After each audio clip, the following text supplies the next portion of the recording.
A poem by Shel Silverstein. Smart.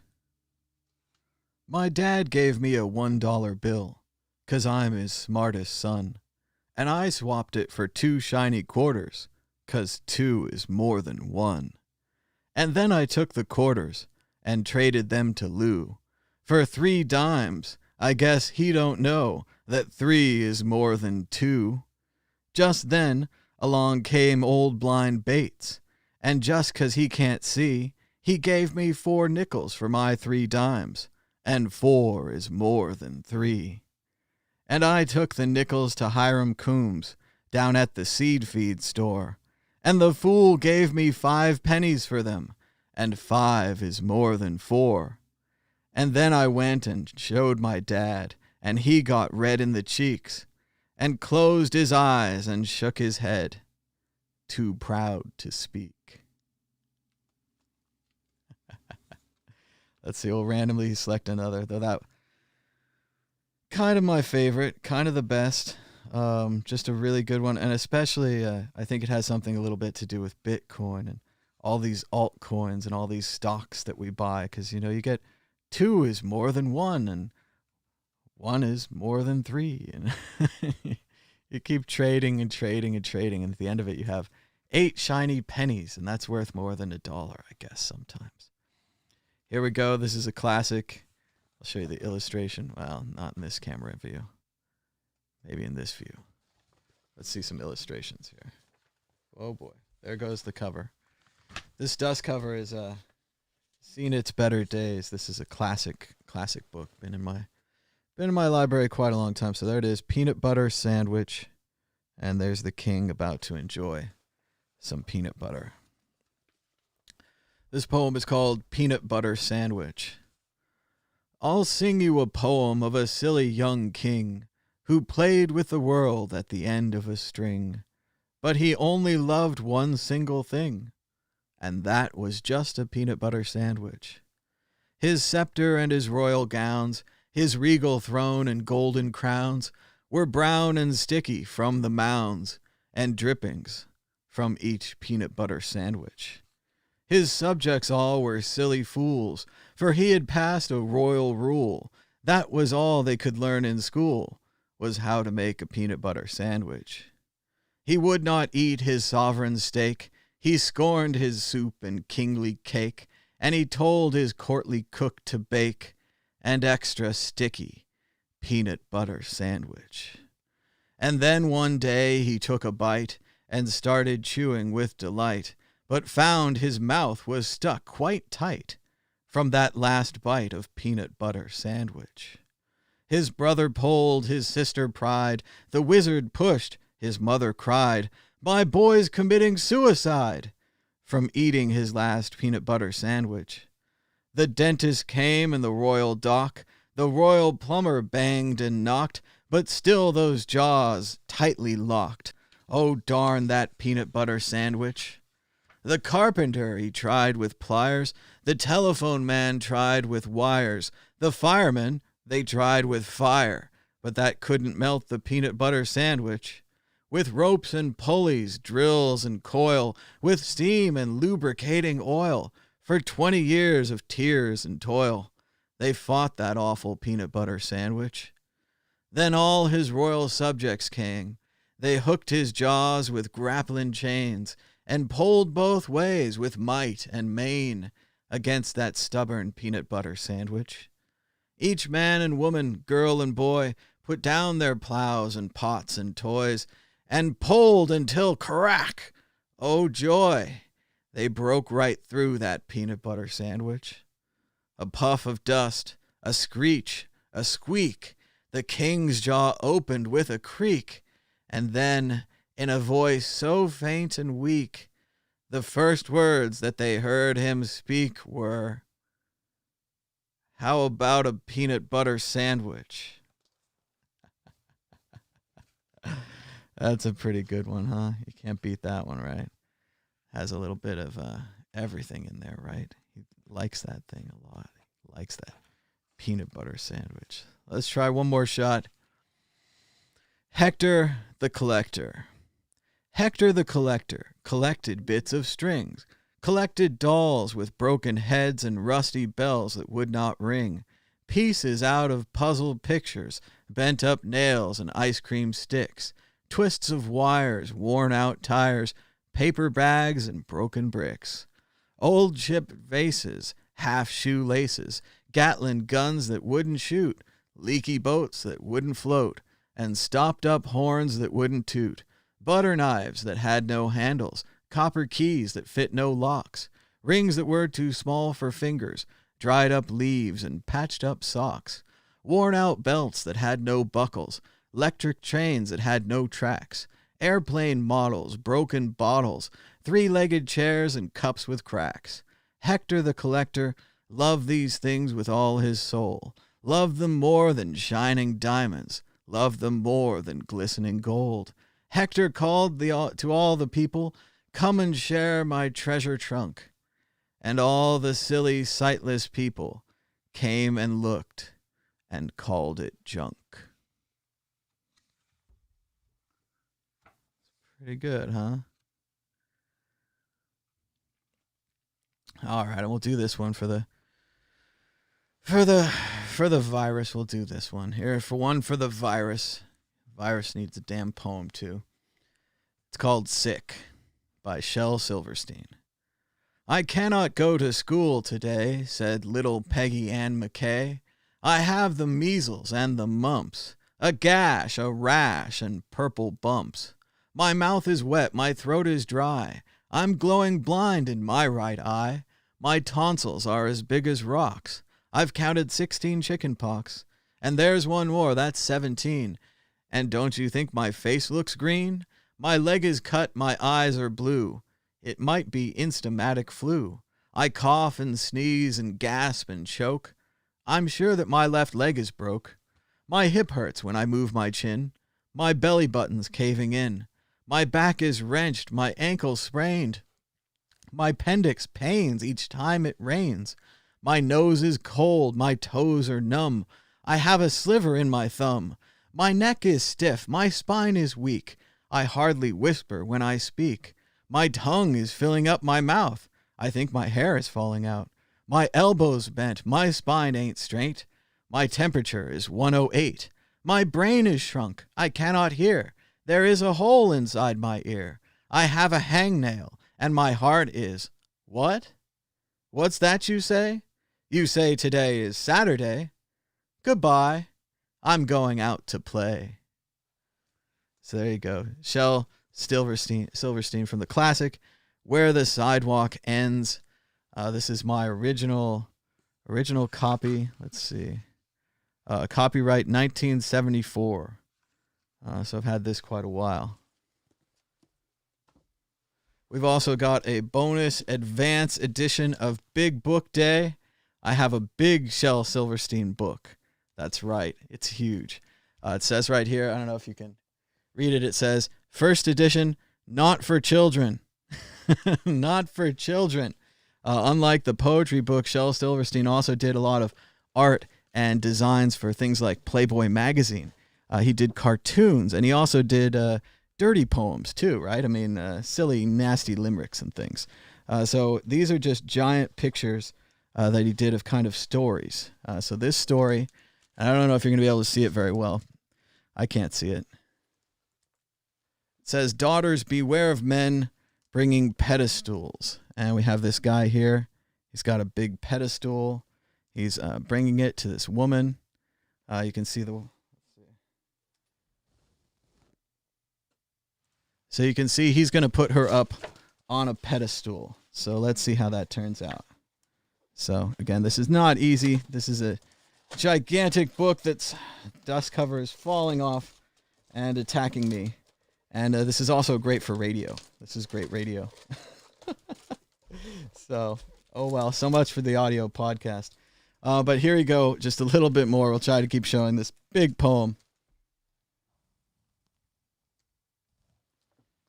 So he's bowing. He's got the pedestal. He's going to get her up on it.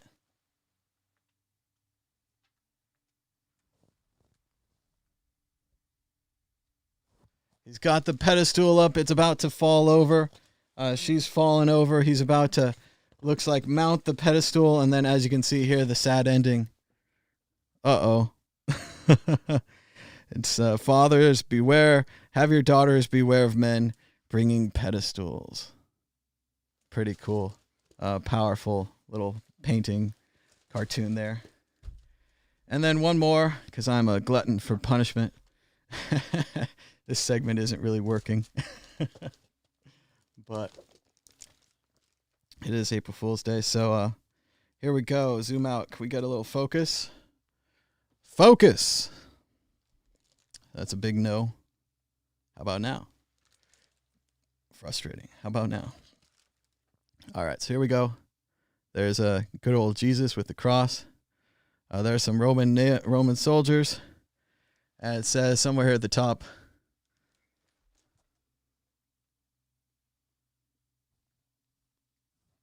they forgot the nails. So here it is. Jesus and the soldiers. They forgot the nails. As you can see, it has more panels.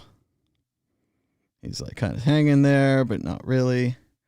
They're like, what are you going to do? What are you going to do? And then Jesus, such a good guy, just kind of acts like he's being crucified. So there you go. A big, giant Shel Silverstein book to get us started today. But I'm afraid, even though it's April Fool's Day, we're going to have to cover the news. Not a funny year for April Fool's jokes. Normally I'm a fan, but not today, not this year. We've got a couple in the roundup. We'll be not laughing at them, but we'll be withholding our desire to ban and block and mute them. It's not their fault that they don't get that April Fool's Day isn't funny this year. It's a personal issue. Everyone has to decide whether or not April Fool's Day is funny this year.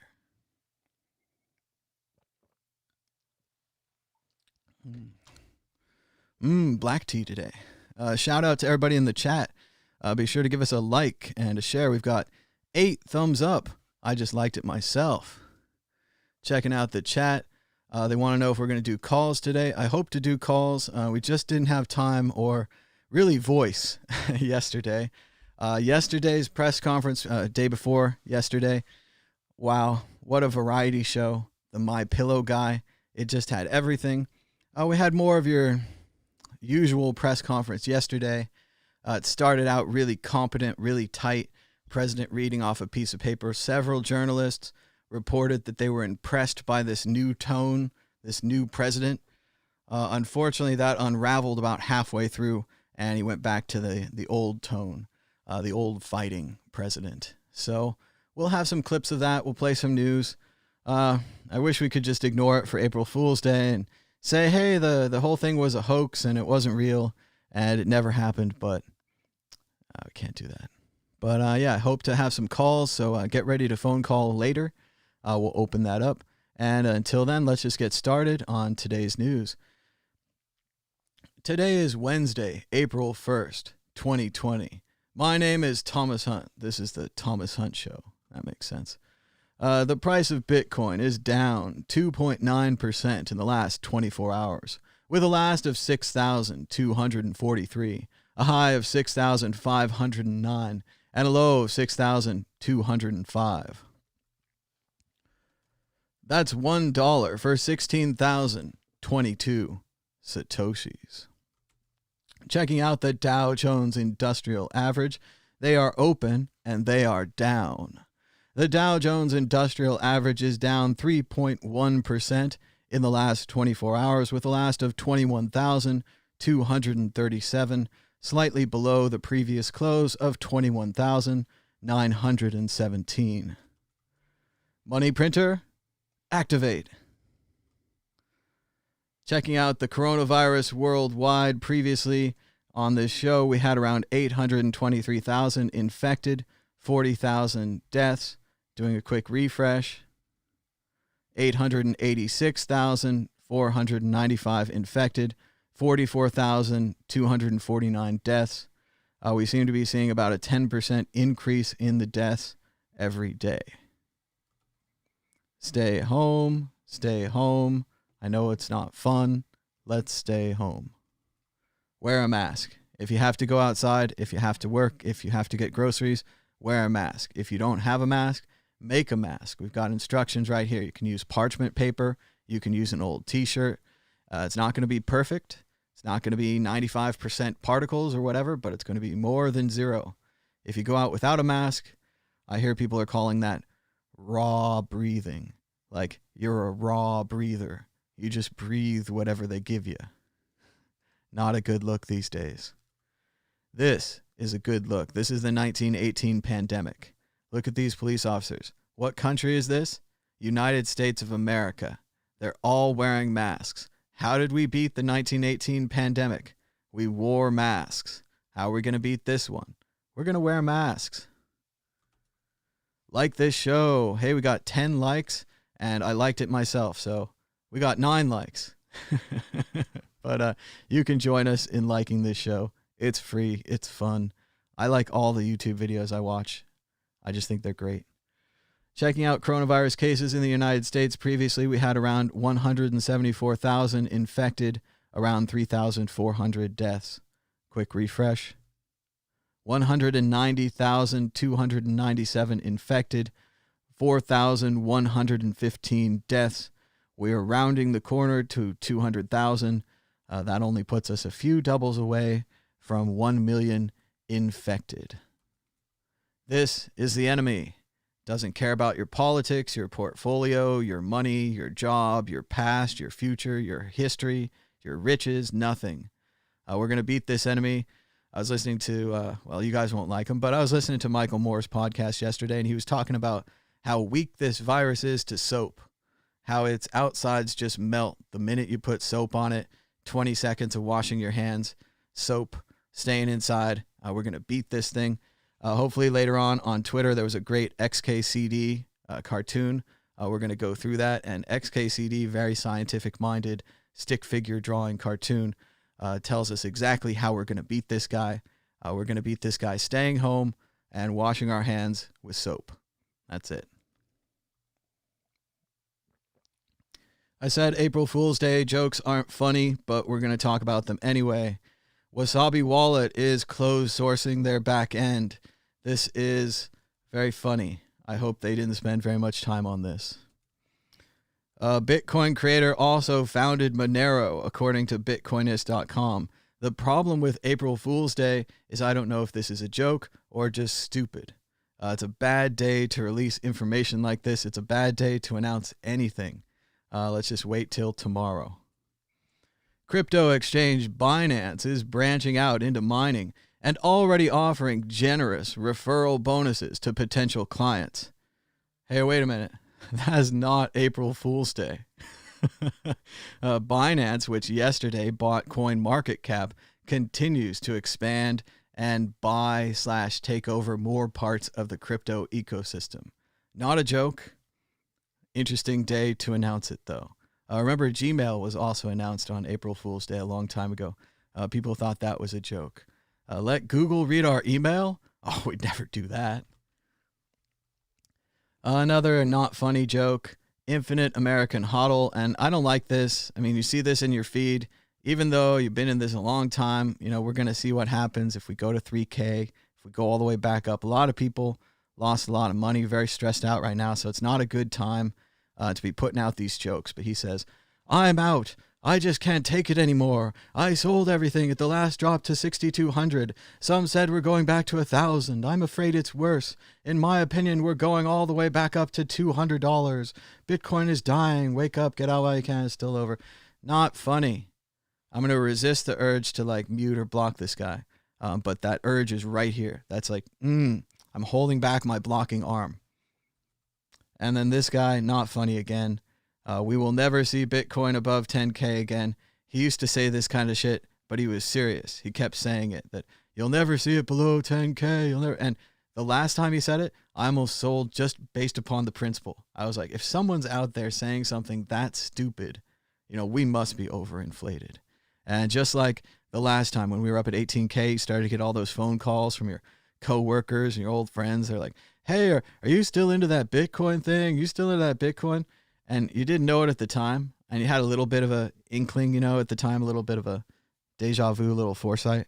But yeah, that was the time to sell. Like when people are saying things like it'll never go below 10K, and when your high school friends are calling you up, might be a good time to sell. And we're talking April Fools. One of the biggest April Fool's jokes in the world that you don't remember. Back in 1999, out here on the internet, it was a big deal. Let me go ahead and read to you from Archaeotex. I don't know, it's a bird. It's a dinosaur bird. But here we go. This is a big part of the internet back in the day. And let me see. Everyone's writing me messages. Let's see. Live now, join whenever. All right, great. So now I'm replying to messages. But here we go. Let's go ahead and read about the April Fool's Day prank of 1999, involved with User Friendly, the classic comic strip on the internet. As he writes, I was a kind of big part of the user-friendly comic strip community. Back in the old days, 1999 or so, Iliad, the author, and a couple of other Linux geek-oriented sites came up with what was in theory a great idea. He dropped hints for a month or two coming up to April about how a big, unmasked, unnamed company was threatening the site. The cartoon, for those of you who don't know, is a sysadmin, Linux-focused, and Microsoft-bashing online webcomic. Then he went off somewhere, and in the early hours of April 1st, myself and a couple of other Eufys moved the archives out of the way and replaced the full site with a page saying that Microsoft had taken over the site. I think we did it late night on March 31st. It was April 1st somewhere. And then headed out for a movie. Possibly The Matrix, leaving the IRC window into hashtag user-friendly open so we could come back and enjoy the antics. Well, things went wrong insofar as people didn't get it, and because it happened before April 1st, no one got that it was a joke. Some people scoured the web for cached versions, others tried to resurrect the site from saved files, etc. It was a fairly impressive global community effort by the Eufys to pull it all together to get the site back up and out of control of the evil monster, Microsoft. When everyone was told the next day that it was all a joke, well, let's just say it didn't go over well. Even though it was a mostly IRC community, there were a few locals and non-locals who had a good enough relationship with Iliad that he got calls and emails basically to let him know this was not acceptable by the community. Basically, he had told them their mother died, waited 12 hours, and then jumped out and said, ha ha ha, just kidding. The ramifications are that there's a recurring April 1st day joke on the site where the characters keep the cartoonists locked up and so forth. Here's a classic one. I'll try to make it bigger. The web was smaller back in the day. But here it is, a classic by user-friendly Iliad. Hello, folks. This is the 1st of April, also known as April Fool's Day. Due to what occurred a year ago on this day, we've taken a few precautions so that your viewing pleasure isn't disturbed by wayward pranks. Of course, this is a cartoon strip, so we have to include humor in what we do. And then it shows the cartoonist, he's been tied up. So classic April Fool's prank, 1999. So, gosh, I guess 20 years ago. In case you hadn't heard. But yes, that's one of the reasons why the internet is a little not too happy with April Fools sometimes. We thought we lost our favorite cartoon strip to the hated Microsoft. People were mad. But let's keep going. We've got some more April Fools news, I guess. Trump hints at $9 oil after accidental Bitcoin plug. And once again, I'm not sure that he's quite plugging Bitcoin. This is one of their, they keep saying he does, but he's not going to mention it. He was talking about how the oil prices were at 22 and it's cheaper if you want to negotiate, that it's like the 50s. And then he even joked that if you put in a good bid at $9, you could probably get what you wanted. The last time the oil was $10 was in 1998 when Saudi Arabia flooded the market. Not sure what the Bitcoin reference is here, but yes, it was stunning to hear Trump in the press conference talk about $9 a barrel oil. I saw a sign the other day. It was it was on Twitter or whatever. I don't know where it was, but it was $1.09 for the oil. Unbelievable. And obviously, Saudi Arabia, to put a global spin on it, because we talked about it here before, but Saudi Arabia is undercutting both Russia and the United States shale oil in order to put shale oil out of business. Recently, the United States is not dependent on Saudi Arabia for oil. We actually make enough oil here, but we can't make it at $9 a barrel. We've got an extra special guest for you this morning. We're joined by Dan. How's it going, Dan? It's going absolutely fine. Can you hear me okay? Because I've just I've switched to a new mic, you see. Sounds nice and loud. Sounds good. Oh yeah. I've even got a green, like, you wouldn't believe it. All this stuff's been lying around and I've not done anything with it. So now I've got like a bendy arm for a microphone, and then I've got a green screen behind me that you can't see right now, which is why my background's a bit better. Well, But so it far looks we've like I've been got to get the you back inside on the screen. So let's see. and the solitary confinement, I think, is causing me issues because my skin's really bright right now. I think I need a tan, like a really really good tan. There's no sun where you live anyway. There's no sun there. Yeah. Let's see. April Fools, there'll never be sun in England. That's no good. No one likes that. But here we go. Now we've got you on the screen. Looks like you're in San Francisco today. Very nice. I am.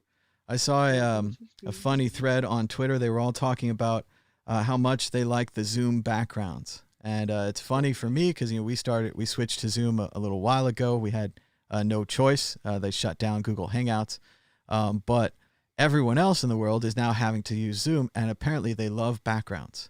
There was a big thing all about how this and this, a chat and this, and it was like you could be in a Top Gun fighter jet, and you could be on the bridge of the Enterprise.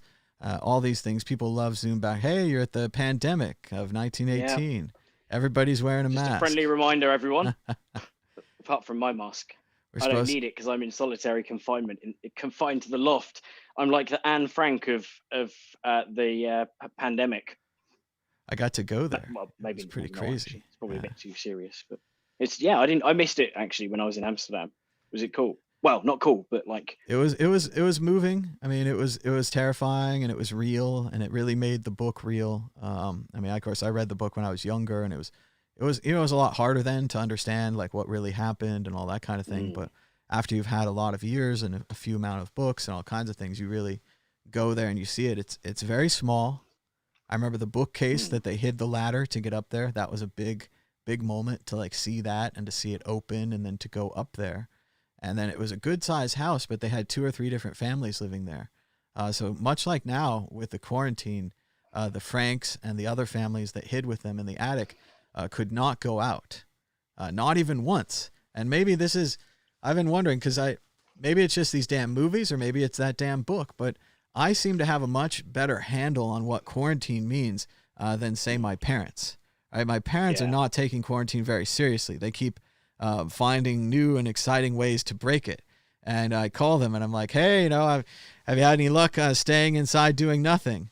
And no, they haven't. They went to the store. They went to get gas. They had their carpets cleaned. I mean, it's like they're going out of their way to not understand this quarantine. And just maybe as a good or I don't want to be flippant with my example, but to go to Anne Frank there and to say she couldn't go outside to get gas. She couldn't go outside to get to go get your carpets cleaned. Like, imagine if they had the carpets cleaned in the attic in the middle of the crisis. I mean, it just wasn't there's something going on upstairs. Oh, do you think they're hiding any Jewish people? Only if they like carpet cleaning. I don't even know if they had vacuum cleaners in World War II, but yeah, you get the idea. I mean, I'm sure they didn't have carpet cleaning trucks, but no, my parents, they've had the authorities visit them. Now their case is a bit more, which isn't actually too much of an odd thing, but for them. But so what actually happened is they live on a golf course. Like there's a golf course, like a golf course. There's like 2 houses on there.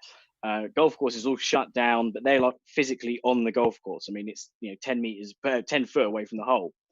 And so they were, walking on the golf course, which is shut down, and maybe having a swing because the golf course was shut down.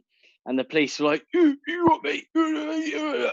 And they got told off because apparently, even though it's right next to their house and it's closed off, you can't walk on it because that doesn't count as exercise. So they are being a bit silly, these coppers, with their drones and all sorts. But well, that's one of the things people worry about. If you give someone power, they take it and they use too much power, and they like the power. They like to keep the people off the grounds. But yeah, it reminds me of something Mark Twain said, that the biggest waste of space were golf courses and cemeteries. So imagine we could turn those all into public parks right now. You just going back on the remove the headstones, just keep going. Right?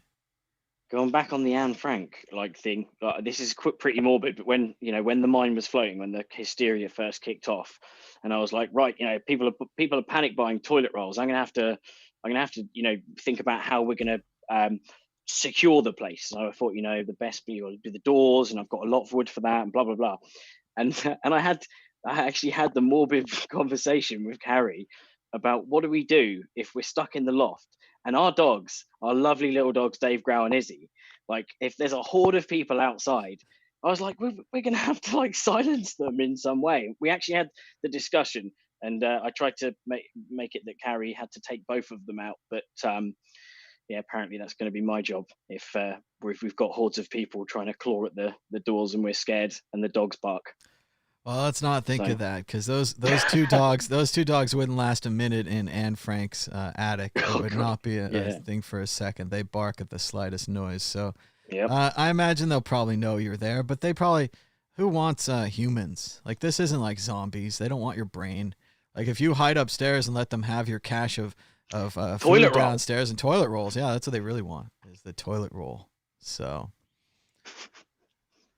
let's see what else is going on. You want to go back to the news? Let's see. They're saying some interesting stuff in the chat. I don't know if it's true or not. I haven't read about it myself. Something creepy about, it's that. Oh, I see. It's the source now. No, I don't care. It's a bad source. Sorry, guys. Like, I like Cliff High and the whole, like, that's the guy with the old guy with the computer, but it's not a computer, and he predicts things. And he apparently says, I'm not even going to repeat it, but yeah, sorry, Rolando, I would check the source on that. I wouldn't go with that. I would wait for a better source. But yeah, oil, $9 a barrel. The president called it a tax cut for all Americans. Dan, what do you think? Is a oil price reduction the same thing as a tax cut? Does that put any money in your pocket? Well, like all of these things, that apparently, when they all tell you from the top, they're like, oh yeah, the trickle down effect. yeah. No, it doesn't fucking trickle down. Think about like the oil price. Pardon me. The oil prices, for example, we barely see, especially when it crashed down to like $27 or whatever it was a year or two ago. We didn't see any of that in the very slight reduction, but we pay so much tax over here. But the other thing is, I got an interesting email today. Slight segue, but go back to oil. This always happens during interest rate cutting. So they cut the interest rates, obviously, Bank of England, by a minuscule amount.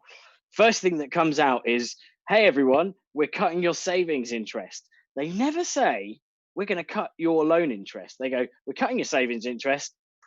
And then that's it. It's crazy. And so oil, it'd be amazing. I mean, I love the fact that we pay per gallon, like we pay per litre what you guys pay per gallon nearly. It's crazy. So I was able to drive in a giant Chevy Tahoe across the desert and like, but over here that costs a fortune. So maybe you guys will see it trickle down. Hopefully it trickles down in terms of products. So products become cheaper, petroleum's cheaper. Hopefully we don't see an influx of refined plastics and stuff, because Greta will lose her Maybe in normal times we could hope for products to be cheaper, but at this time I imagine they'll just raise the price on all products anyway. I agree, you're getting close, that truck drivers are the only ones who are really going to benefit from this, and even then I think only if they own the truck, and that's a huge risk anyway. They're little businessmen there. Uber drivers, if there were any on the road right now, would benefit from this. Taxi drivers would benefit from this. I don't know who else. It's not a I mean, I guess normally commuting is a big part of America's cost, but since everyone's staying home, working from home, this doesn't really help you until you're back out commuting again. But yeah, this is Saudi Arabia destroying America's oil market. So Yeah, I know. Another option would be to subsidize the oil market and save it. But that would be bad for Saudi Arabia. So yeah, I don't know that we'd do that. And yeah, we have so many other oil bailouts going bailout. on. But let's get going. Let's get back to Bitcoin here. GitHub is burying Bitcoin code inside an Arctic mountain to ride out the next 1,000 years. Thanks, but no thanks.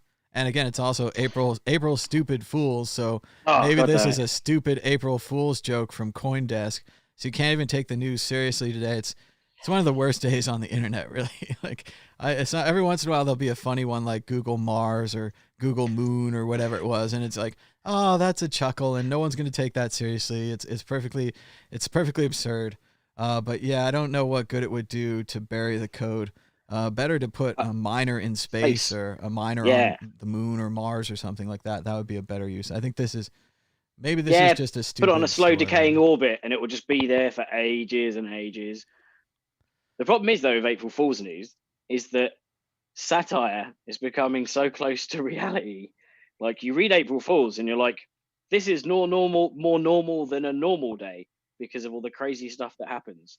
So it's kind of like, oh, wow, April Fool's has become the mundane day where the people can't keep up with the craziness of the ideas and stuff that's coming out in the world. It's impossible. Watch Tiger King. I mean, this... It's on my list. I've seen it, but I haven't watched it yet. I found it on Netflix. It's there. So I don't know. They've been talking about it here all week. I've seen all the images now on the internet. They're starting to break through. It's another big trickle down. Another big craze we have to get into, the Tiger King. This must be an April Fool's joke, of course. Economist Jeffrey Tucker. Can you imagine Bitcoin price if it had scaled? And again, Tucker is one of these Bitcoin Cash people. He's stuck in the island off of Japan. You know, the war is over, but he's still fighting the war from his bunker, and he's still like, bigger blocks. We need bigger blocks. I don't know anything. I'm not a technical person. I'm an economist. And he's getting left behind, and it's embarrassing. And yeah, it's just an embarrassing old man thing to say. And this guy used to be really important to Bitcoin. He was a solid libertarian economist early on, saw the value in Bitcoin, compared it to gold, said it was like digital gold. He used to make great speeches. I saw one of his speeches at the Bitcoin in the Beltway conference. I want to say it was like maybe 2014 or 2015. And Jeffrey Tucker was just on fire at the time. He did this beautiful metaphor about gold. He was like, you know, gold's great, but it takes up space and it's heavy and it's hard to move around and you have to pay someone to guard it. And he went through this whole thing how, you know, if you had 1 bar of gold, you're pretty good. But if you have 100 bars of gold, you have to hire someone to like build you a cart, and then you have to like drag it around with you. Or you have to have a vault where you store the gold. Then you have to hire someone to protect the gold. Then you never know if the gold is really the gold. Then they give you a piece of paper that represents the gold. He was just on fire with this whole gold Bitcoin thing. And I was like, Jeffrey Tucker, yeah, you know? And then this whole Bcash thing with the bigger blocks and the I don't understand Lightning Network because it's so complicated and I'm a caveman.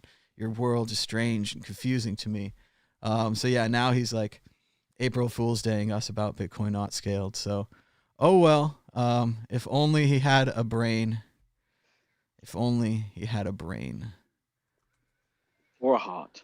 Or a heart. But no, it's the lion. The lion's without the heart. The lion needs a heart, and the Tin Man needs a brain. Scarecrow needs courage. But oh well. I just read that damn book too. Oh well. I screwed that one up. But still, he looks more like the Scarecrow, I think. It's just there's something about Jeffrey Tucker. I'm like, Scarecrow, idiot. Foppish fool. But oh well, maybe he'll come back. We'll root for him to come back. Come on, Jeffrey Tucker. Sorry, just very quickly, you must know this, Tom. So that because you're a fountain of energy, a fountain of knowledge and energy. I'm the energy. You're the knowledge. But the Wizard of Oz wasn't that about the economy? Am I right, or is that just the original? Well, I mean, the main thing is that they changed it in the movie, but in the original book, she's wearing silver slippers. So now she's wearing silver slippers and she's walking on a yellow brick road, right? Sorry, gold is what I'm trying to say. It's a huge monetary fable. about Dorothy in Kansas in the Great Depression. Things are bad. What does she need to get out of the Great Depression? Silver shoes and a golden road, right? She walks the golden road till she reaches the wizard, happens to be a con man, not too different from now, maybe. The man behind the curtain, he's all powerful. Oh, and then revealed behind the curtain, all the emails, all the little stories from the inside, all the articles. So yeah, I think it's a lot like now, but yeah, it was a slight monetary metaphor. I mean, it's not too heavy. I mean, I read the book. It's a pretty light book. They go from place to place. They talk to person. It's pretty straightforward. It wasn't really, I didn't expect much, and there wasn't much there, but it was fun. It was free. It was on my Kindle, so can't complain.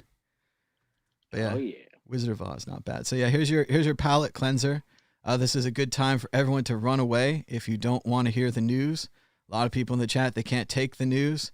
100,000, 200,000 dead. It's pretty rough. So let's get distracted. This statue from the British Museum looks lonely. Let's find her friends. Let's also consider the incredibly good condition of this statue. See, the face is still intact. See, the hair is fantastically detailed. The dress, very much still intact. Lost an arm. Remember, arms, noses, these are going to fall off because they're heavy and they're just attached. It's not a bone inside. It's just all statue, so it's more likely to fall off. But let's go ahead and find more about this statue. She looks Greek. Let's check Athens and check out the Parthenon. Also interesting here, note the scaffolding and all the modern equipment here. They are rebuilding the Parthenon. I don't know when, because they're using the original pieces. And from London? No, not the London pieces. The pieces from the ground, the rocks and stuff. So you can't really see on these columns. These are better columns than some of the other ones. But the other columns have all these white plaster marks and all these original pieces where they've kind of shoved them in. And it's just going to take a lot longer to rebuild it that way. Here you can see some. I do modern architecture, but surely, and then the fact that Elon Musk is doing is the space thing, and everyone's kind of got their little niches of stuff that they do, billionaires. But come on, someone's got to build a giant pyramid on steroids or something, we got big one. Stony. We got one in Vegas, baby. Burj Khalifa, I suppose. Yeah, I suppose, yeah. But we've got these modern ones, but I just want to see some old, immense thing. I like old, massive immense. That's part of the beauty of the miracle of the pyramids and everything is we kind of don't know how they did it. We have theories and all kinds of other things, but no one's actually undertook get the slaves out there, do it with manpower, no modern equipment, drag the rocks around, build a pyramid.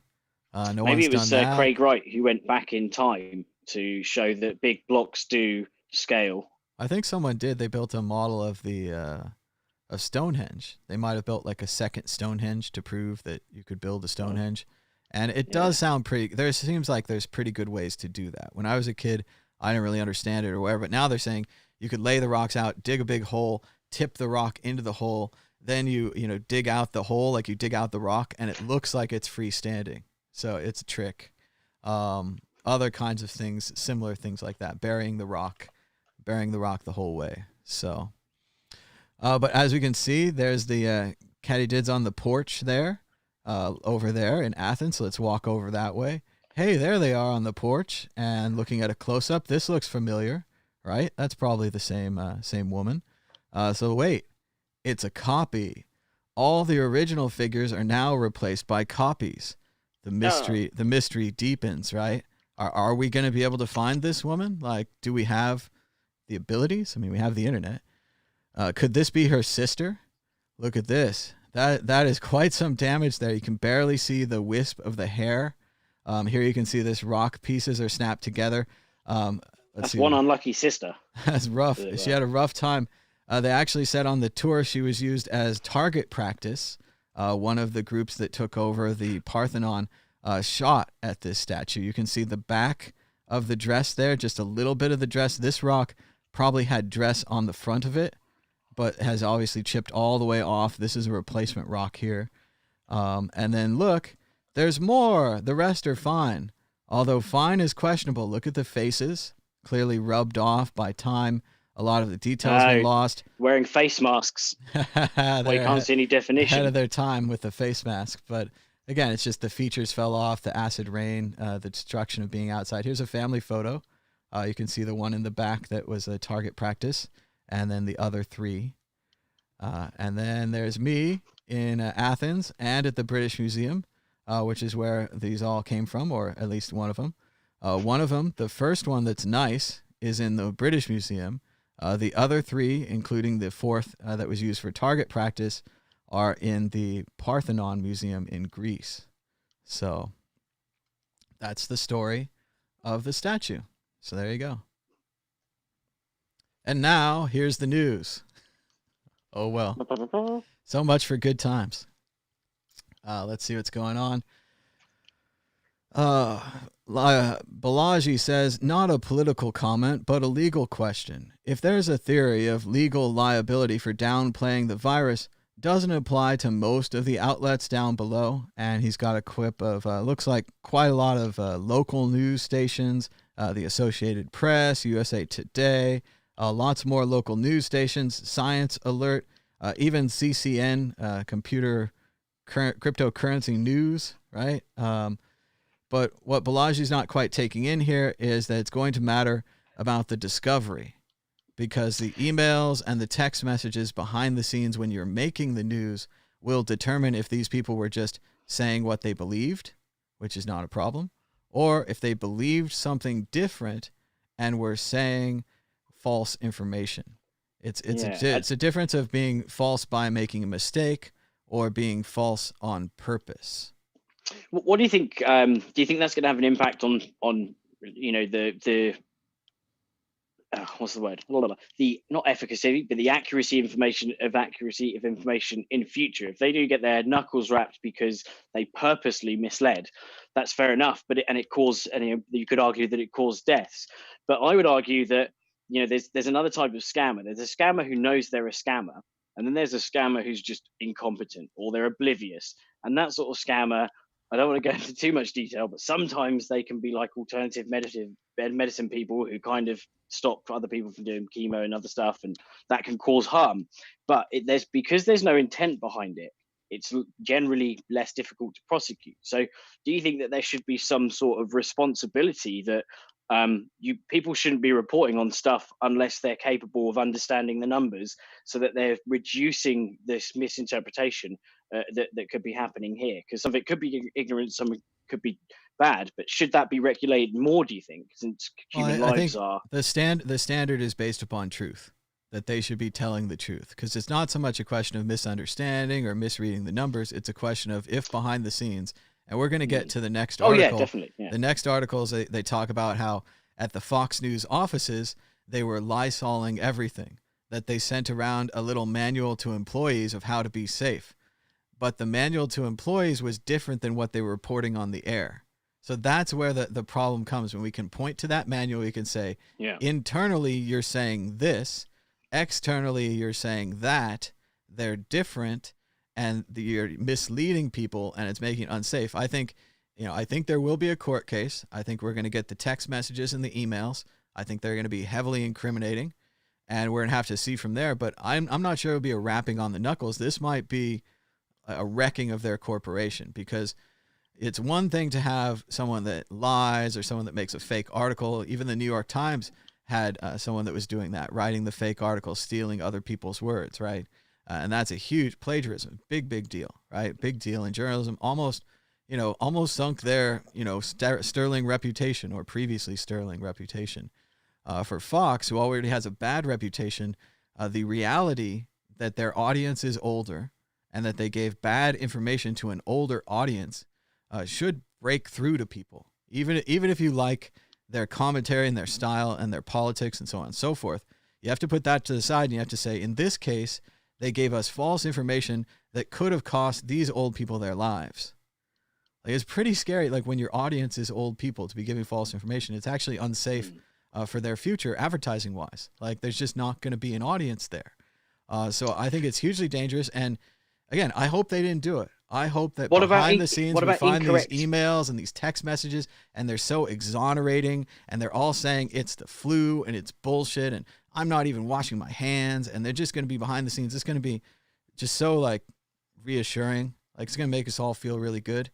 What about if it's incorrect information, but there is no intent, so it is incompetent? So we say, right, they printed off, they misinterpreted the figures, because that happens all the time, or people pick numbers that kind of look bad in a certain way but out of context. That leads to lives being lost. There's no intent, there's just pure incompetence. But if we're looking at this right here, it's not really a question of figures. It seems that they've made a conclusion that this brand new, it's even called novel. That means novel. That means new, right? I'm not talking about this specifically. I'm talking about other stuff. Well, we can't talk about other stuff. We have to talk about this. I mean, we're looking at the graphic right here. The graphic is that Balaji put together is pretty much the theme of these articles is coronavirus worse than the flu?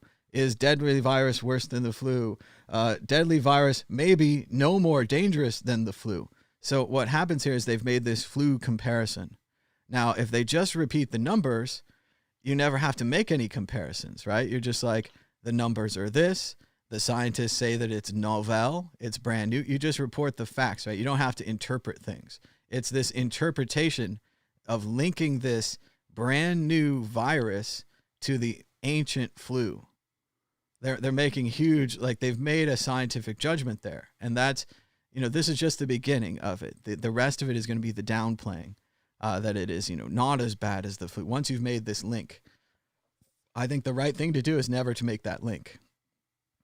There is no connection between the brand new novel coronavirus and the ancient flu, right?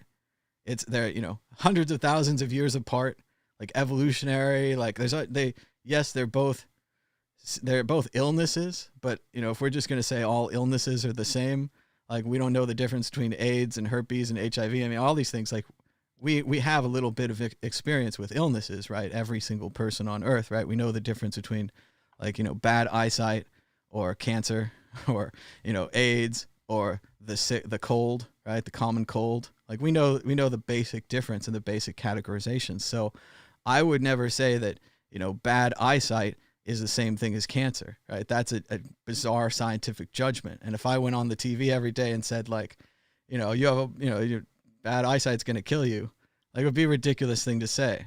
If I also said, cancer's not going to kill you, also a ridiculous thing to say. So I think the problem came when they made that connection. And if you go out there into the disinformation world, a lot of people are repeating this flu thing. And if you want to track it back, where'd it come from? Just like a virus, a thought virus. We can say it seems like these outlets here, and there's there's ones that I read. I mean, Wired is in here, Atlantic's in here, CNN. Like Balaji is right in expanding this image, but again, it's going to be the text behind the scenes. I never saw a single article comparing to flu. I mean, there were numbers, there were various people from the UK side, but it's naturally the first thing you do is compare it to something else, right? Especially something that it has similar properties, similar symptoms, etc.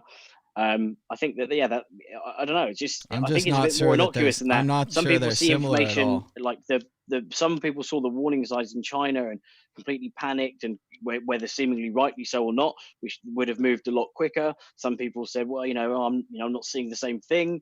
It's very, I don't know, if they're purposely doing stuff that's bad. I think, obviously, again, it's a no-brainer. If they're disobeying the rules, that's bad. We're gonna get the emails. My point was just that cool. Take them to cleaners. If they're liars, cool, take them. That's obvious. That's they've committed a crime by doing that. But it's more I still think there's a much bigger problem of general. I'm no journalist. I'm no scientist. I like science, but there's a lot of incompetent scientific reporting, which is also very prevalent in medicine as well. So people spreading stuff like if you inject yourself with 50,000 milligrams of vitamin C, then that all of that sort of stuff that gets publicized on these like crazy alt medicine sites. They believe they're doing well, but they're causing harm. Should that be all? That that's the thing I'm on after. Is again, we can bring up Apple, we can bring up other issues, but we have to talk about the issue we're talking about. So I mean, issue by issue, yes, we investigate other claims, but if we look at the scale and scope of these claims, the amount of time in which they were repeated. If this was just the first day, and they're like, oh, on the first day they compared it to the flu, but then the next day they read a bunch of books about it and they, reversed course, maybe even corrected the first day. They're like, have they ever issued a correction saying that it's not like the flu, saying that we're sorry we made a mistake?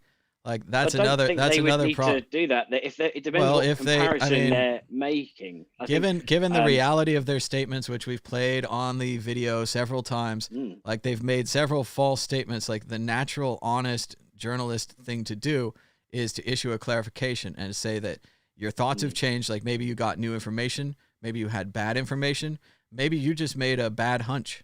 Like we have forgiveness for these things. If you apologize, if you announce that you're changing course. They didn't apologize. They didn't announce that they're changing course. They just mystically, in the middle of the night, something happened in the larger consciousness where they're like, oh, we can't do this anymore. The downplaying has to stop. And again, we're going to have the emails on that. We're going to have the text messages on that. So, no, I mean, any other thing is smaller than this. This is the biggest, like there's 4 to 6 weeks of their press coverage saying it's like the flu. And we have all these people now on the internet repeating that it's like the flu. So we have to find out where that came from. And in a specific case here, legal definitions, like if you're putting out false information that causes people to underestimate the virus, they go out and get infected and they die. Your false information helped them go out. It helped them make their decision. Those laws are already in place, though. So that's why I'm confused about what we're arguing about. If you put out false information and don't retract it, correct it, we're just predicting that this is what's going to happen to them. That they have put out false information on a grander scale than anyone ever has before. The evidence is all there on videotape, and the evidence is all there in the text messages and the emails, and we're going to get it all. So what about the WHO, for example, I think it's almost agreed that universally agreed that masks are effective. There are very few people that seemingly that don't. It's almost it's a very big opinion. That's why people are trying to steal PPE, because even the people believe that. So should the WHO be liable for dishing out incorrect information? Well, we don't know at this time, but I do think what we'll find out there is. And during the president's press conference yesterday that we're trying to get to, he pretty much gives the game away. What he said is, and they asked him a second time, a consecutive day, about masks. And what he says, it's probably okay, you can wear them, but we don't want too many people hoarding them because we're afraid that hospitals won't have them. Obviously, he didn't say those words, but that's generally what he said. And what he's saying there is what I think the truth is that they made a top-level decision. I don't have evidence, we'll know eventually, that they made a top-level decision that we would hoard and misuse the masks, so they decided to tell us that they don't work. It's quite a big thing to speculate on, though, isn't it? I don't have any evidence, but that's what they said, is they've decided to hoard the evidence. Well, you seem quite convinced without the simplest explanation is the most logical explanation. The most logical explanation. Occam's razor, given that we have shortages, not Occam's razor. We have gear shortage now, so we knew that we had gear shortages then. So that what will we do to prevent the gear shortages is tell the people this. Also, if you look at American history, we've had like 100 years since the pandemic where each time we've gone against wearing masks. So we have 100 years of history of doing it. We have an immediate need for supplies.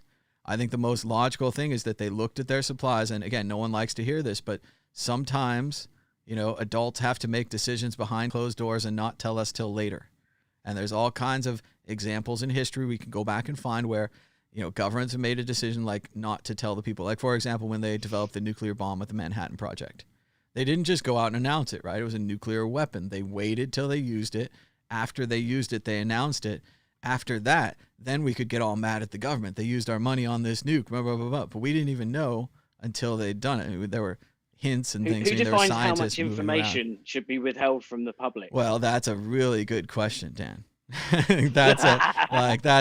We're well into it here, because the whole, even just for example, in the United States, the budget of, say, the CIA or whatever other, group you want to talk about is actually confidential. Because if we said we're spending $150 million on spying, China could say, well, we're going to spend $300 million. Now we know that we're spending twice what the U.S. spent. Even if it's all garbage, we're probably going to get more creepy stuff than they had, right? So you keep the budget silent. So now we don't even really know the budget. That's why there was all that nonsense about military is paying 15 grand for a hammer or whatever. And it's just the covert budget is hidden in that hammer. Not to say there's not waste in the military as well, but a lot of it is this, covert budget hiding. So, yes, in the U.S., I'm not sure what the standard is for what we get to know and what we don't get to know.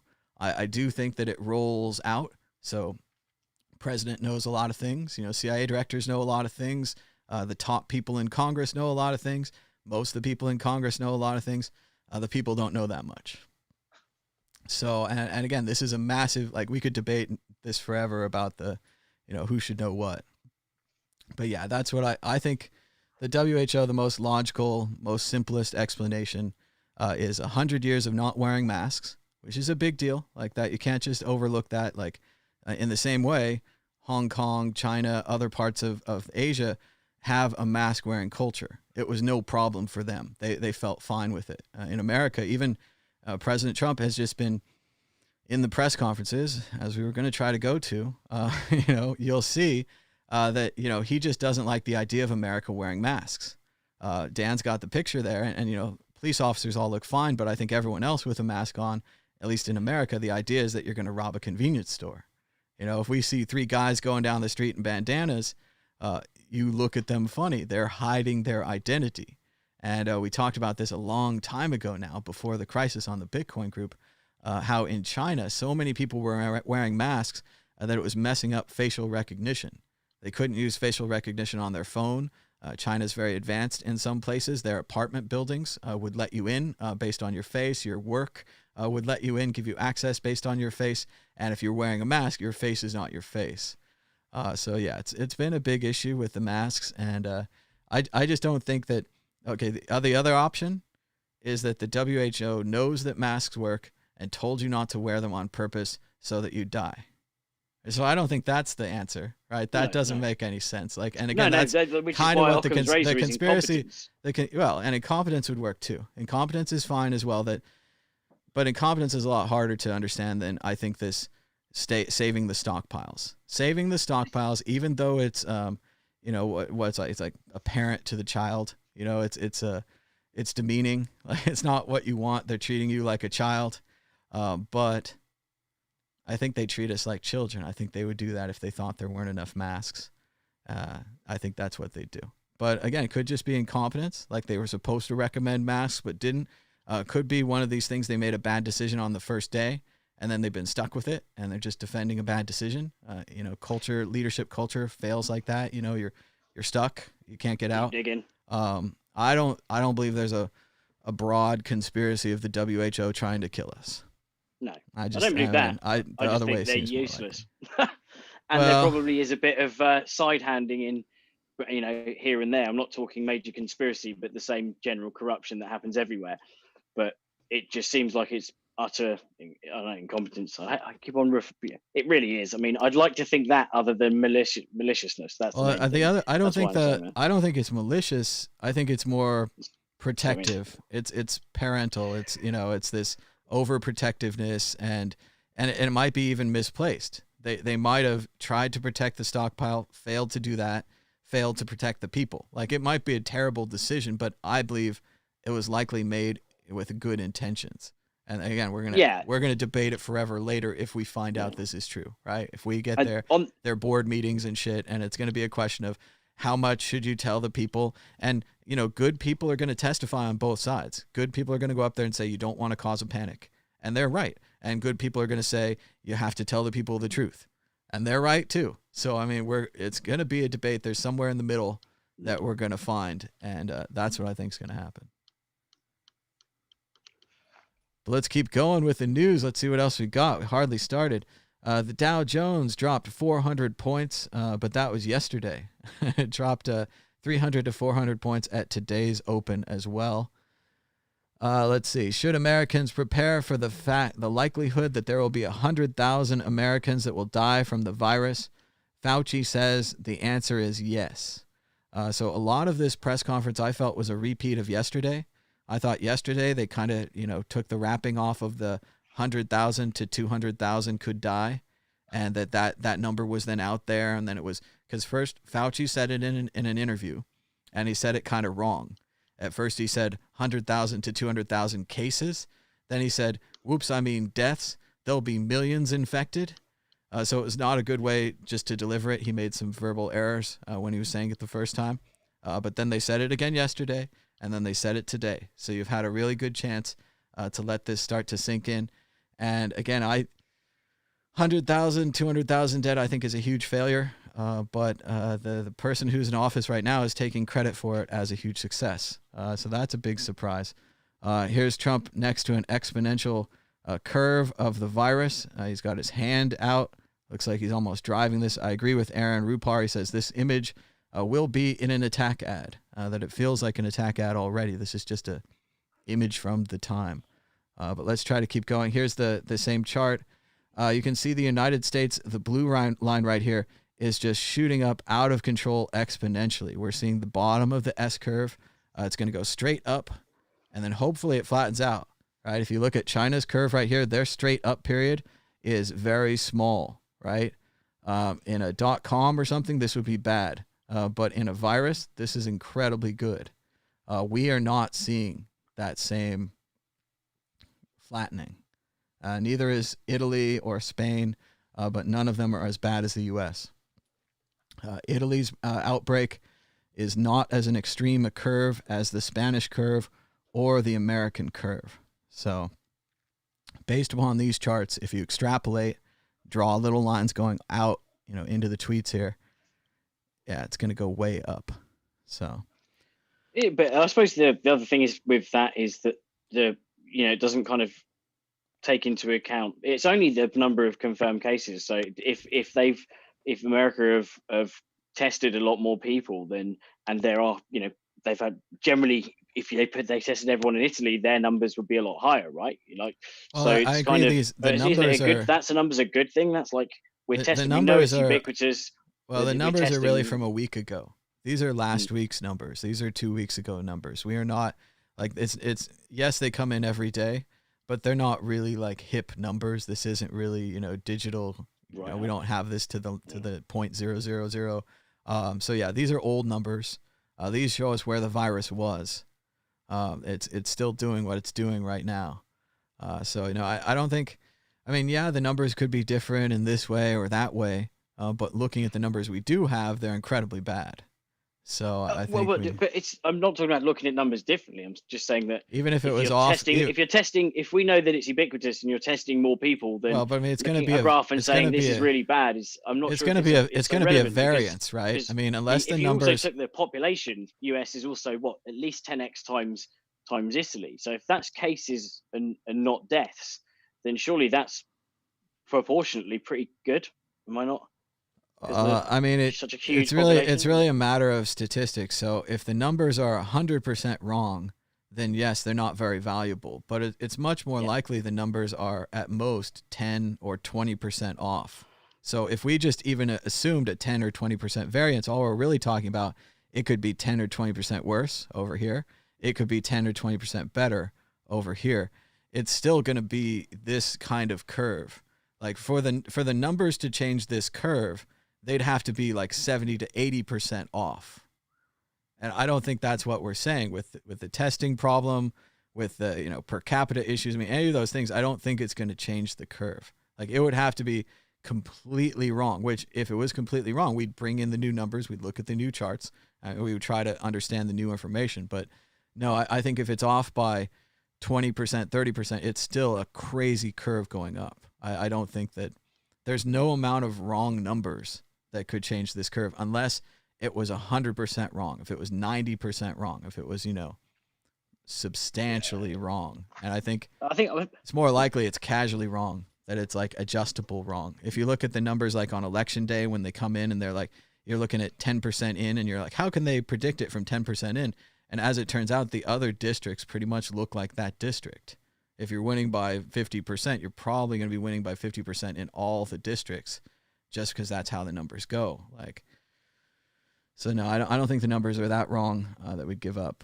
Trump is continuing the press conference. He's talking about false comparisons. He's saying we should have done nothing. And he keeps using this as a comparison to make the 100,000 death look good. As he said, if we had done nothing, there would be death all over, people dying on airplanes and in hotel lobbies, which obviously would have stopped us from doing nothing. We would have had to do something as soon as everyone started dying everywhere. But yeah, this is just one of those fake comparisons. He's making you compare doing nothing, which he says would cost millions of lives, with doing whatever he did, which was not a lot more than nothing. So he's just trying to cover that up. He keeps making this false comparison.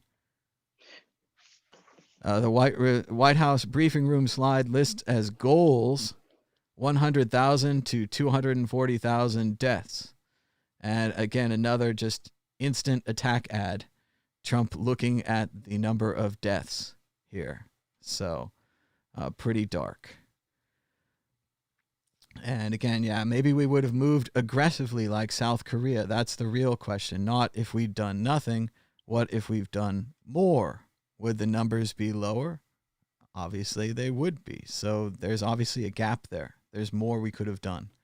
And again, making the false comparison to nothing, continuing to drag us into this non-argument where no one was saying do nothing, makes it harder for us to understand what we could have done, as well as just getting on the right page here. Again, the right thing to do here is to say, we made a mistake early on, and now we're moving forward. Well, that's all you have to do. But as long as you don't say that, this continues. With things like words and their meanings, though, like lots of people have said he's done nothing, and he hasn't actually done nothing. Okay, he closed China and he closed Italy. But then those people that say that he's done nothing is wrong. So I just after closing, I don't know what point he could do something that would ever make you think, hey. Again, it's in the past. It's not going to change. Biased. If the evidence would change in the past, it would be fantastic, Dan. If he had ordered even a single ventilator, like again, I'm just going to get a graph, and I'm just going to show you on a graph how many ventilators the United States made per day, and you're going to be like, wow, those early numbers are really low, and those later numbers are a lot higher. And it seems like if you picked up those later numbers and moved them to the front, that we would have more ventilators for that point where we spike and we have more patients than ventilators. And if we had more ventilators than patients, we could save those people's lives. So it's not a question of did he do everything.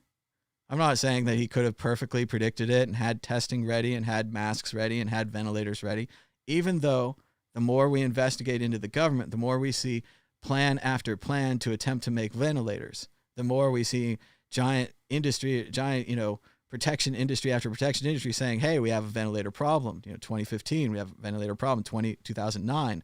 I mean, these are a large game. And again, we have to look at all those people, and those are different presidents too, and they're going to be accountable for starting or not finishing the programs, these kind of things. But it's going to happen. We're going to find out. And the way they're treating it now, the way they're making this false comparison to doing nothing, like the guy right here is making the right comparison. What about South Korea? Well, South Korea had tests. So they took the WHO test, then they tested everyone. They tested everyone getting off the airplanes. If somebody got off the airplanes and said they got sick, they said, where'd you get sick from? Who'd you hang out with? Then they went and they tested those people. Then they tested those people. And this aggressive testing strategy allowed South Korea to control the curve, smash the curve, not even thought possible. And they have an incredibly low amount of deaths. Now we can work it out per capita. We can do percentages. We can do all kinds of things. South Korea acted differently than the U.S. We can make a comparison that what they did is not what we did. So closing China, closing Italy, ... Make ventilators, make masks, do tests, track people. Even if we just thought it was a Chinese crisis, what did we do to help the Chinese people? What did we do to make ventilators for them? What did we do to make more masks for them? Also, corporations. This is a profit opportunity, right? Why didn't our corporations roll into this?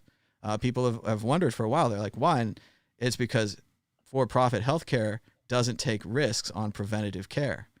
If they had extra masks and ventilators, that's a loss for them. If the government has extra masks or ventilators, that's a surplus, right? So it's different organizations. So yeah, we could have done more.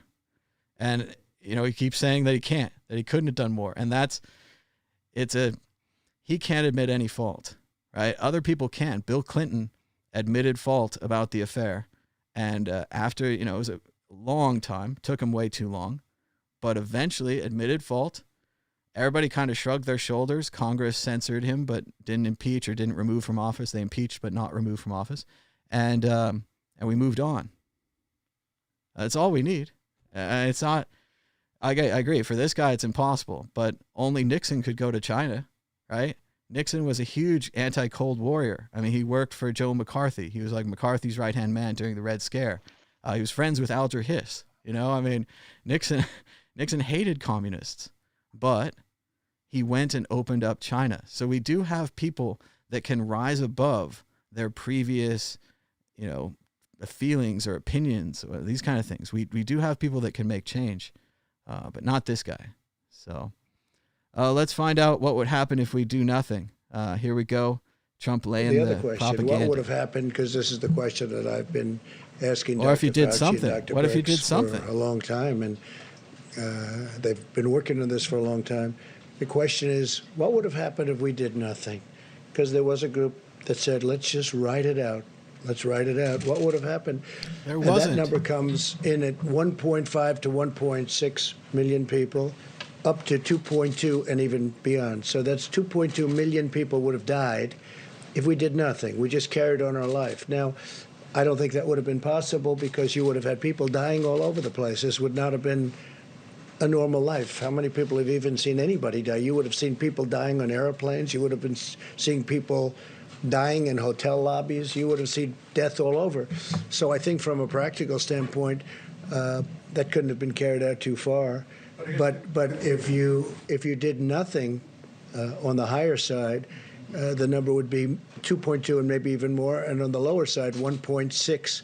So again, complete false comparisons. No one was calling to do nothing. In fact, we were all calling for him to do something or anything. Well, there were many people calling to do nothing, actually, and especially the UK. But the herd immunity, they were saying, right, if we carry on and we go for there were multiple countries that were doing that, though. So I'm just not sure. I don't like Trump. I do like the fact that his hair's not waffling around. Okay, but Dan, joked about imagine, that took up a lot imagine of time for a second, let's have another thought exercise, because you're not putting yourself in his shoes. Imagine that I had done nothing for 4 to 6 weeks and I was desperate to distract you from this. I was so desperate to distract you from this nothing we'd done, from this sitting on ass, from all the bad statements. I was so desperate. So instead of saying, we made a mistake during those 4 to 6 weeks of doing nothing, what if I could redirect that in any way? And I could create some kind of a straw man, some kind of a complete false person. And I could say, this false person said we should have done nothing. Now, in comparison to this false person, there are many people. Herd immunity is not the same as nothing. Herd immunity is a policy. This is nonsense, Dan. You're talking nonsense, man. I'm sorry. I don't know what you're talking about. He's distracting you. No one said do nothing. Go back and find the clip. They said coronavirus is breaking out in China. I think we should do nothing. You're right, Bob. I hope as many people die of this virus as possible. I'm not a fan of humans. No one said that, dude. Go find your thing. What they said, it was fine. It's not that they said do nothing. They said do nothing because it's fine. You're missing. This is the guy. This is the guy who said do nothing. Yeah. This is the guy who said it was like a flu. This is the guy who said it was a Democratic hoax. Every single day. Every single day. Many people is not a defense for him. Many people includes that he said it. So many people and this guy who happens to be the president said it on TV every day for weeks. Every day that it was nothing. He's the one who said it was nothing. He's the one who said it was like the flu. Him, his administration, all his people on TV, yes. All the people that trickle down from the president, the entire train of Republican thought said that it was a flu and it was nothing. So yes, he's the one who said it was nothing. Now he's making a comparison with himself. It's a false comparison. It's not true. And again, I propose that we change the term red herring to red hat, because it would be more appropriate when... Propose whatever you want, Dan. You're just acting like a fool. So no, the third day in a row, and we're making this show go on forever. We're never going to get through any of the clips. We're never going to get to what they actually said. We're just going to spend our time defining red hats and red herrings. What are we doing? We're not going to change the names of the logical fallacies here. No true Scotsman would do that. Come on, let's have some fun. Let's play some freaking clips. So, yeah, more back to this. Third day in a row, Trump mentions his alleged friend. Today, more details. He's a big, tough guy, a little heavy. He says goodbye. You think he's talking about himself? Do you think he's like kind of mentally projecting like what would happen if he was in a coma? Because most other people would kind of, even a politician, especially a politician, right? They would use this opportunity to highlight their humanity, right? That they feel for their friend, my friend John, my friend Joe. Like why is the reason to hide the friend's name? Nothing wrong with being a friend of the president, right? That's awesome. President's friend. And you know, so I don't know. We're going to see.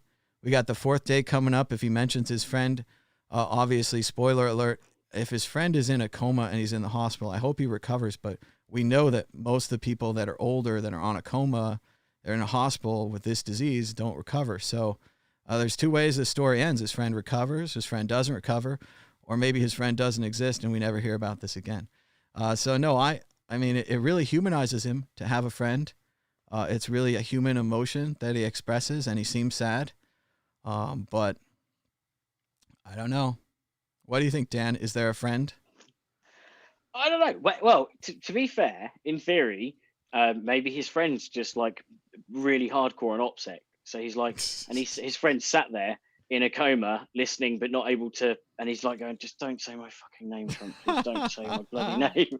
So it could be like that. Maybe he's in politics. He doesn't want it said. So yeah. So, but at the end of the day, you know, the politicians always do that to humanize themselves. You know, they kind of do like a random task, and they're like, oh, you know, like Cameron when he had a pie, and he's like, oh, here's me eating a pie, and like didn't know how to open the thing or whatever. Or Elizabeth Warren with a beer, and she's like, oh, I'm having a casual beer. Or like Boris when he goes down a zip line and he gets stuck there and looks like an idiot. But you know what I mean? Yeah, but they just try and do things human, and they try and look all clever and cool, and they're just like, oh my god, no, you're not human. You're a crazy, evil president, or, you know, prime minister, London mayor. And again, yesterday was the big turn press conference where everything changed, and Trump said that it is not the flu, it is vicious. As Yamiche Alcindor notes, in the past, Trump has repeatedly compared coronavirus to the flu. So this is the day where it all changed. Yesterday, it became not like the flu. He says a lot of people wanted to ride it out as if it were the flu, says Daniel Dale, another an anchor here from CNN. He repeatedly likened it to the flu. He said 4 days ago that you can call it the flu. So again, Dan, the enemy is coming from inside the house.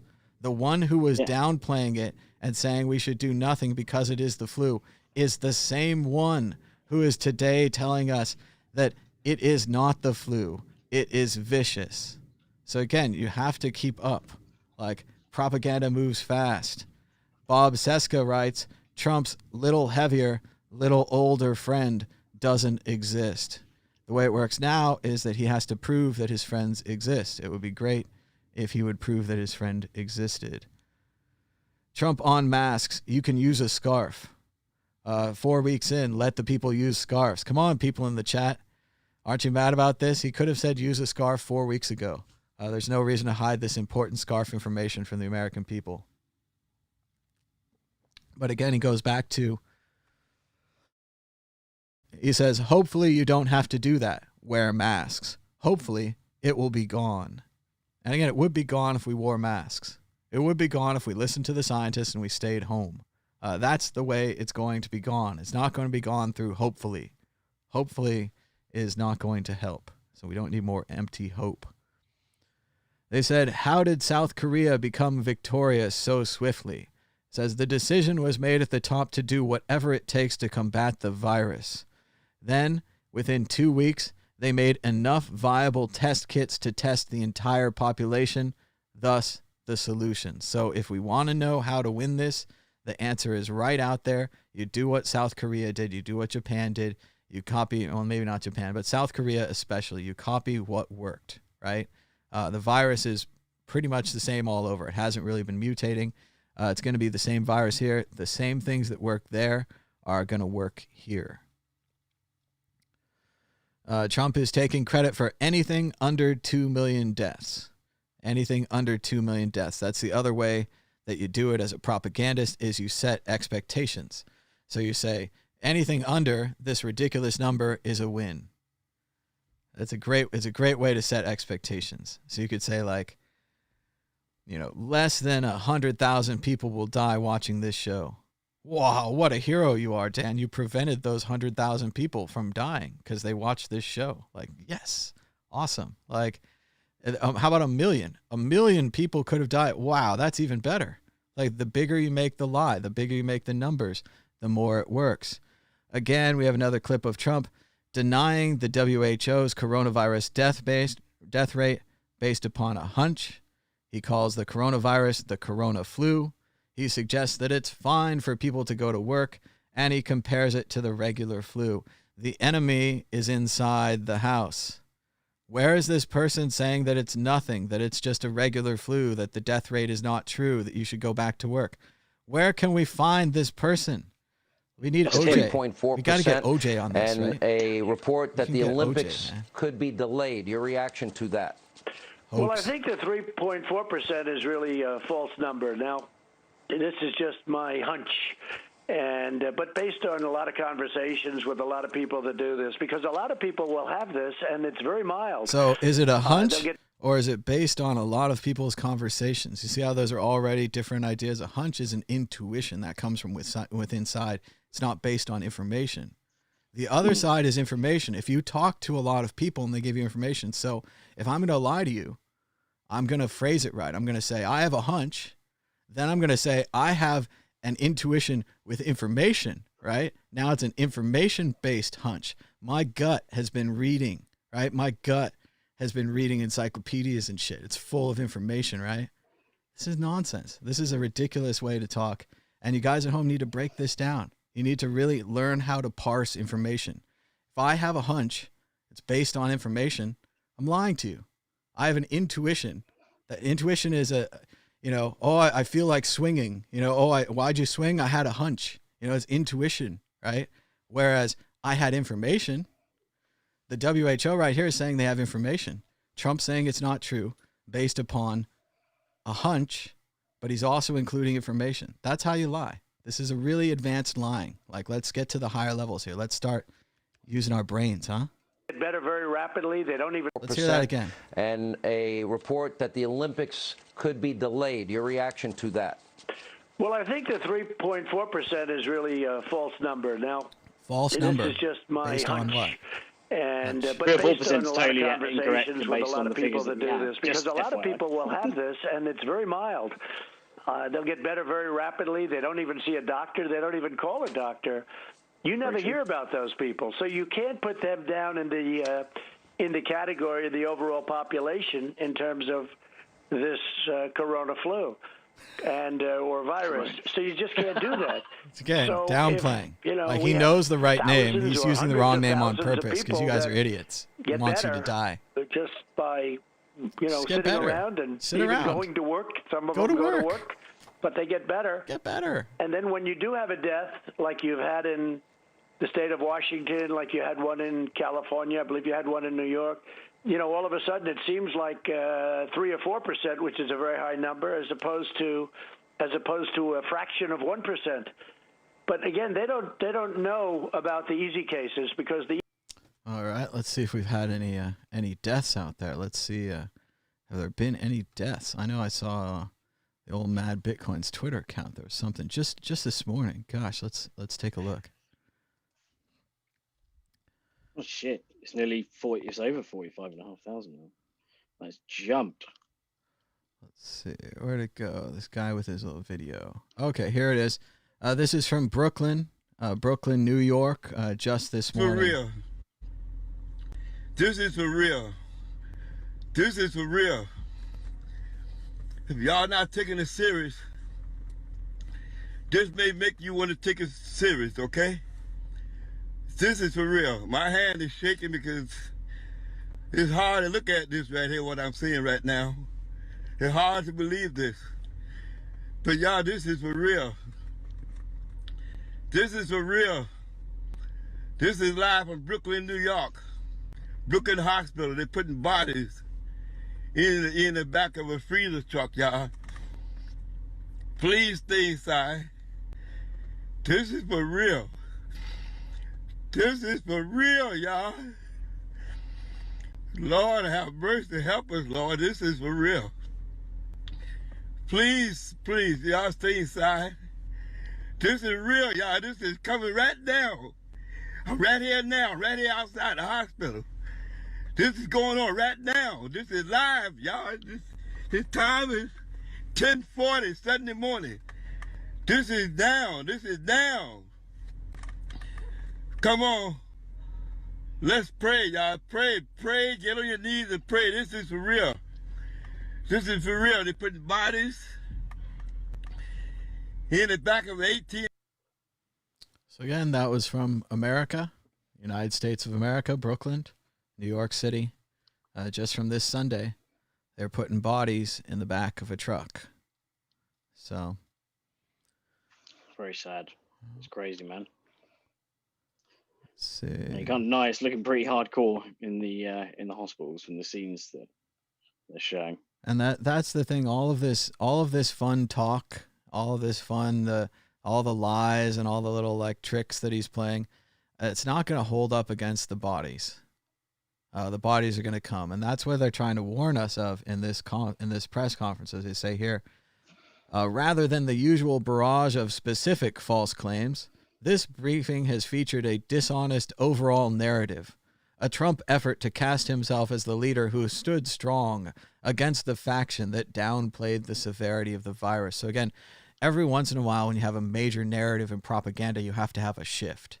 Our classic example is, of course, 1984. We've always been at war with East Asia. But as you know, during the book, they switched it. They switched it from Eurasia to East Asia. There was one day where, Ministry of Truth had to pull the hammer down, right? They had to switch things. And soon we weren't always at war with Eurasia. We were always at war with East Asia. So there is a day in between where it feels a little funny. And you're like, my truth, my reality is shifting. And this was supposed to be one of these days. That's why he was doing all that, standing up against it being a hoax. Like, he pretty much took sides against anyone who called it a hoax. But that was him.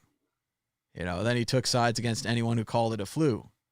But that was also him. Anyone that downplayed it, said it was okay to work. Also him. So again, it's a huge shift, right? It's a, what did they say in Fight Club? It's a shift, like it's a changeover when one reel goes dark and the next reel starts. And sometimes you can see the little cigarette burns, boop, boop. We just changed reels here. We're into the new reel. As he says here, Michael Tracy, Trump just said, it's not the flu, it's vicious, which Michael Tracy describes as a devastating blow to the highly persistent MAGA guys in my mentions for 3 weeks. And that's one of the hard parts about one of these switchover days like this, is that you were out there waving the flag, it's just the flu, right? And the president's been with you and Fox News has been with you. This whole echo chamber has been making you feel good about saying it's just the flu, right? It's just the flu.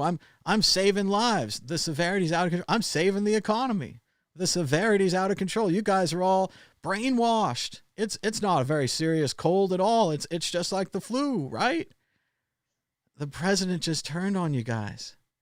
He just ratted you out. Like, he just, he left you behind. Every time you say it's just the flu now, people are going to quote the president against you. And you guys like the president. You've been following him. So, no, this is a big, big, big day for you guys. No more it's the flu.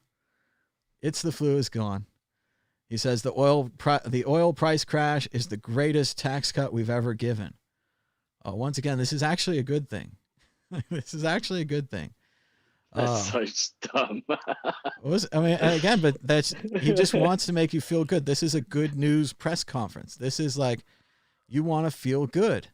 So yeah, Michael Steele, former head of the Republican National Committee, not exactly a liberal here, says, who the hell said you should just ride this out? Perhaps the same person who 30 days ago said we were at 15 cases and heading to 0. And once again, sorry guys, videotape players still work. we can still remember what the president said 2 weeks ago. I know you guys can't, but we can play it back for you. He said, we're at 15 cases and we're heading to 0. It was the same guy. It's coming from inside the House. Let's get back to basics here. Keith Boykin here is going to explain how the Trump press conferences work. And this is classic authoritarianism, classic propaganda, right? No matter what happens in the press conference, no matter what the news is in reality, you can just always apply these rules to keep it the way you like it. Trump makes the same 5 points. Number 1, everything is under control. Number 2, we're doing a great job. Number 3, it's because of me.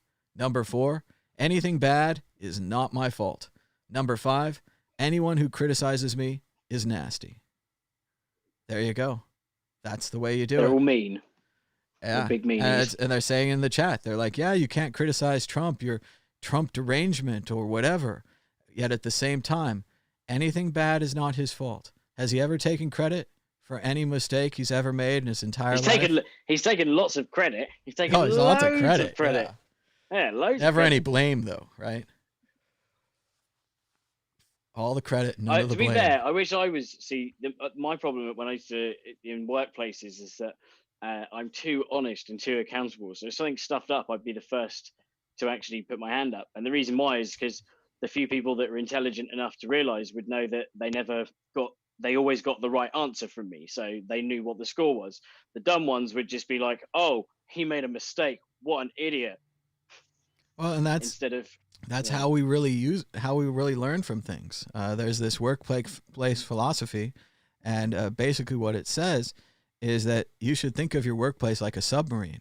If we were all on a submarine and you saw a leak, you wouldn't just walk by it and say that leak is someone else's job. That's someone else's problem. That's not my problem, because that leak on the submarine is going to kill us all.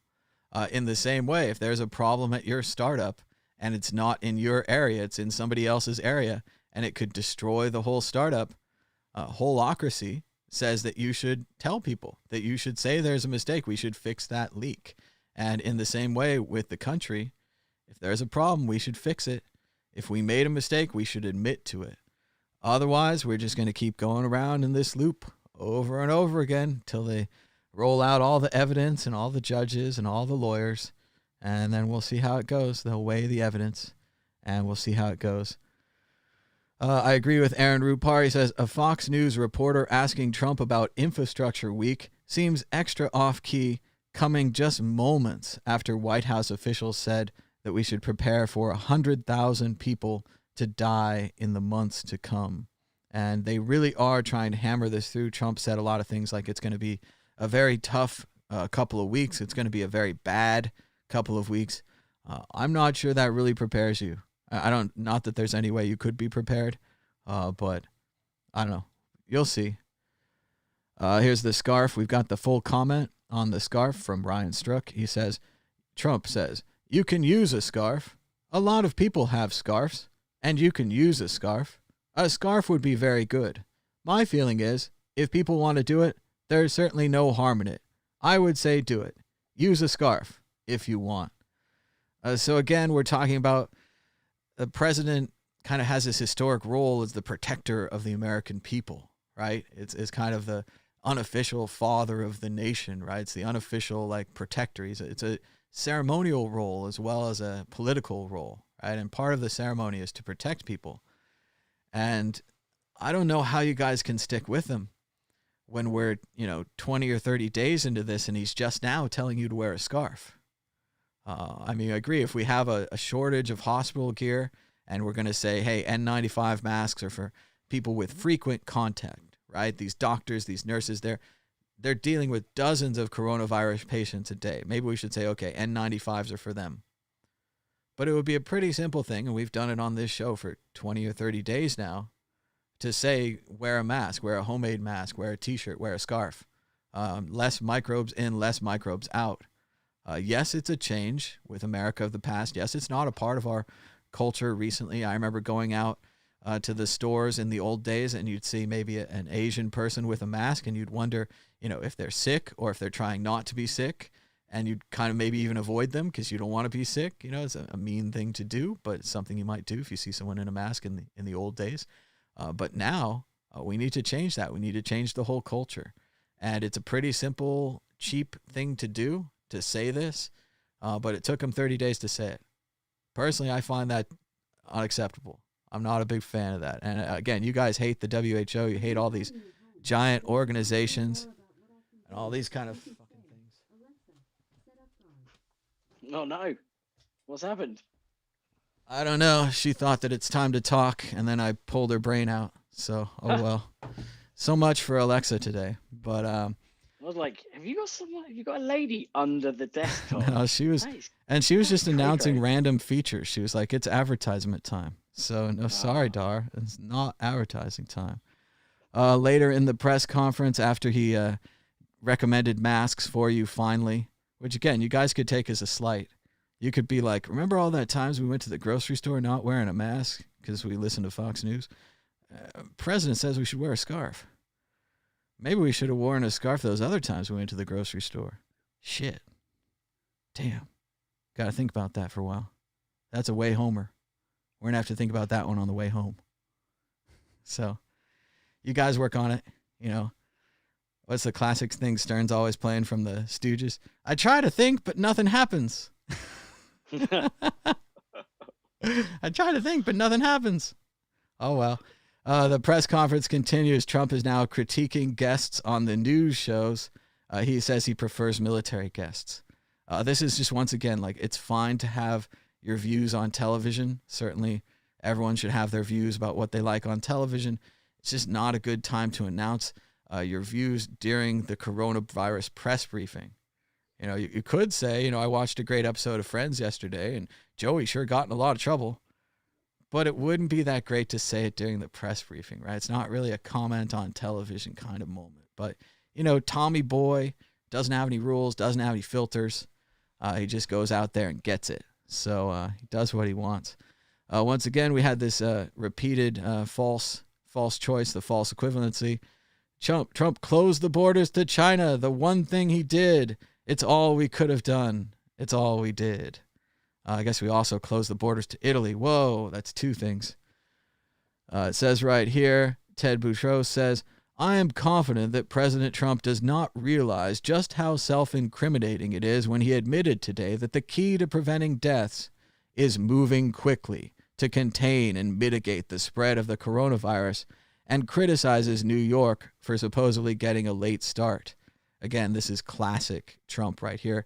He's always talking about himself. He's being mean to New York, blaming them for not getting a head start, when at the same time, he's really talking about the United States, that we didn't get a head start, that we could have had a better response. So again, it'll be played during all the trials, and it'll be written about in all the books. We'll be able to read them soon. Agree with Tara. She says the press conference started more serious and a sobering tone because Trump didn't talk much and deferred to the medical experts.